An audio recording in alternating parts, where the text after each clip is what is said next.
you know, I think every time poses its own complications and problems and ugly things, you know, and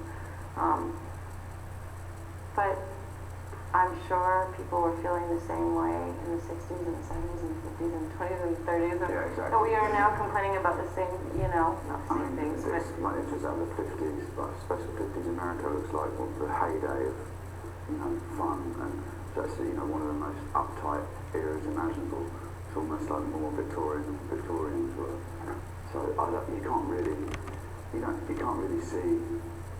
Things that become sort of like iconic until decades later when you look back. I mean, I grew up in the 80s. I would never have imagined that the 80s would. I mean, I remember people at the time saying like, "It's just so unfair. You know, every decade's been brilliant, and we've got the 80s, and all we do is that. That's the only thing we're going to be remembered for is rolling our sleeves up on our jackets." And it's actually turned out to be one of the greatest eras imaginable, you know. For me, anyway. I think looking back when I see some of that, it's what came out of it, it's post-punk and then this crazy electronic scene.